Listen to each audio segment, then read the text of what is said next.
Bonjour, alors on reprend avec la présentation des numéros de Warhammer Age of Sigmar Mortal Winds proposés par Hachette Collection. Aujourd'hui le numéro 25, comme je vous l'ai dit, c'est un numéro qui ne présente pas beaucoup d'intérêt en termes de prix. On a deux pots avec un gros pot d'Agrax Earthshade, c'est cool.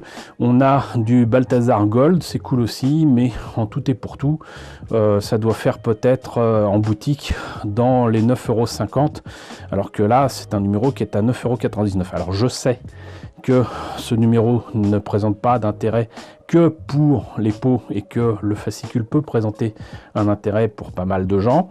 Ce n'est pas forcément mon cas, mais on va voir justement ce qu'il en est. Et comme je vois pas l'intérêt de vous présenter les pots de peinture, on va passer directement au fascicule. Alors, avant de vous présenter ce numéro 25 qui va présenter Nurgle, le dieu de la peste, revenir sur l'Agrax Earthshade, le Balthazar Gold et des règles pour la magie guerrière, il me faut vous présenter ça, qui était avec les forces de la mort. Très très belle illustration, très belle photo là, d'une figurine. Je ne sais pas si on aura Nagash, mais si on l'a, c'est super. Mais en tout cas, il est beau. Maintenant, il y a un problème, c'est que je vous l'ai dit, je suis abonné à cette collection. Et voilà comment j'ai reçu ce morceau, non pas de fascicule, mais voilà, ces pages supplémentaires là, présentant d'ailleurs des figurines absolument magnifiques. Ça c'est super beau. Mais voilà ce que j'ai reçu. Et vous voyez que donc c'est un numéro qui visiblement n'a pas apprécié de passer dans une machine ou quoi. Et ça je m'en suis rendu compte évidemment à l'ouverture du colis. Ça me permet de vous dire que si vous avez ce genre de problème, il ne faut pas hésiter à contacter le service client d'Hachette Collection. Je l'ai déjà fait pour un numéro où il y avait des pièces cassées. J'ai juste signalé que c'était pas bien cool que ce soit cassé. Que pouvait-on faire? Et ils m'ont très gentiment envoyé un autre numéro à leurs frais. Donc ça c'est super. Et j'avoue que là j'ai même pas hésité. Là c'est tout abîmé. Et en plus de ça, c'est pas les pages que j'aime pas avec la peinture proposée pour les figurines. Là en plus c'est des photos mais de figurines qui sont juste géniales. Donc les avoir comme si c'était à passer dans un hachoir, moi ça me plaît pas.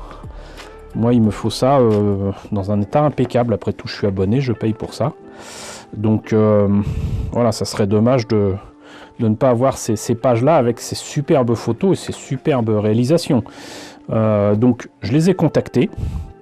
Ça a été pris en compte et nul doute que dans quelques temps, je recevrai le numéro 25 en bon état. Donc c'est pas pour hurler ou quoi. Moi je pense que la situation sera gérée avec professionnalisme et avec rapidité. C'est juste pour vous dire que si vous avez des problèmes comme ça, même je sais pas moi, des pots qui sont secs ou qui sont ouverts, des pièces cassées, n'hésitez pas à contacter le service client. Non seulement ils sont là pour ça, mais ils ont du répondant et ils font ça très, très facilement et très rapidement. Donc n'hésitez pas. En attendant, donc ce numéro 25, hop, ce fascicule contient deux peintures, le Balthazar Gold et l'Agrax Earthshade. La première est une couleur sombre, parfaite pour les détails en bronze, pour servir de couche de base aux zones dorées.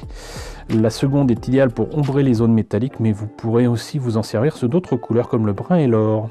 Effectivement, ce que je recommande régulièrement. On m'avait dit, mais pourquoi tu mets de l'Agrax Earthshade sur du doré? Parce que c'est du marron, quoi. Enfin, c'est un jus marron. Et si vous le mettez sur du doré, ça fait popper la couleur, ça fait de l'ombrage, comme on voit ici, là. C'est parfait. Et Éternel de l'orage, un millier d'orage, 4e partie. Voilà, parce que là, ce doré-là, il est sympa. Mais ça n'est pas aussi bien s'il n'y a pas des ombres et de la lumière dessus, quoi. La magie dans les royaumes mortels, 2e partie. Nurgle, le dieu des pestes. Jardin de Nurgle, flamme purificatrice. Les sorciers flamboyants sont capables de dompter le pouvoir du feu. Un guide de peinture mausolée Sigmarite avec la Grâce Earthshade et le Balthazar Gold. Avec un mausolée que je trouve beaucoup trop sombre. En tout cas sur la photo, parce que là c'est autre chose. Donc les détails qui sont faits tout en doré, oui pourquoi pas. Pas forcément. N'oubliez pas que c'est pas une obligation, mais en plus si vous en faites trop, bah ça va pas aller parce que du coup ça va faire neuf. C'est un mausolée, c'est un truc abandonné, c'est peut-être même une ruine. On voit bien que les pierres sont cassées, etc. Il n'y a aucun intérêt à faire ça neuf, pétant, du style ça a été livré la veille. Aucun intérêt. Donc Agrax Earthshade sur justement ce qu'on a fait en Balthazar Gold. Bah là je vois pas non plus l'intérêt parce que ça, c'est quelque chose qui normalement devrait être oxydé. Et par contre, le faire sur les os, ça oui. Oui. Accumulation de peinture, excédent de shade, excellent conseil là. Vous avez trop de peinture shade sur votre pinceau, il risque de s'accumuler. Remédier au problème en séchant rapidement le pinceau avant de retirer l'excédent de peinture sur les poils. Plus exactement, en fait, ce qu'il faut mettre, c'est un pinceau qui va pouvoir absorber la peinture. Voilà. Et si vous ne faites pas ça, éventuellement vous pouvez mettre un sopalin ou quoi, mais là vous allez enlever tout le travail qui a déjà été fait et qui va bien. Donc c'est juste l'excédent de peinture qu'il faut enlever et vous pouvez en profiter pour en mettre ailleurs. Voilà. Donc ça c'est très très bon conseil. Votre mausolée Sigmarite terminé. Ben, on ne compte plus le nombre de fois que ça a été terminé. Regardez-moi ça. Vous n'allez pas me dire que c'est normal. Allez dans n'importe quel cimetière, vous verrez jamais ça. Donc, tutoriel sorcier, chevalier incanteur, fort de pierre sacrée, escarmouche au fort de pierre sacrée. Et direct des royaumes mortels. Donc là, on a le numéro 26. Donc c'est ce que je vous disais la dernière fois. Donc la ruine azyrite. J'espère que toutes les pièces que j'ai vues permettent de former ça. Si c'est ça, c'est génial. Et enfin, le numéro 27 avec les briseurs de malédiction de Stormseer ou Stormsire, j'imagine.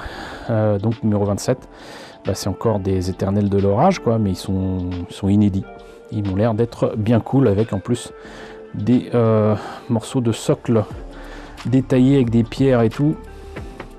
Ça va le faire. Donc, bah écoutez, c'en est fini pour ce numéro 25. J'espère que la présentation vous a intéressé. N'hésitez pas à me dire ce qu'il en est dans la section commentaires. N'hésitez pas à liker, c'est très important. N'hésitez pas à partager. N'hésitez pas à vous abonner si ce n'est pas déjà le cas. Coucou aux nombreux abonnés qui nous ont rejoints ces derniers temps. Bienvenue ici. Coucou aux grands anciens qui me suivent depuis maintenant 6 ans. Merci à tous de votre fidélité. Merci à tous de votre soutien sur Tipeee et sur Paypal. Surtout, prenez soin de vous. Je vous laisse avec la liste des contributeurs de la chaîne. Et je vous dis à très vite pour le numéro 26 de Mortal Realms.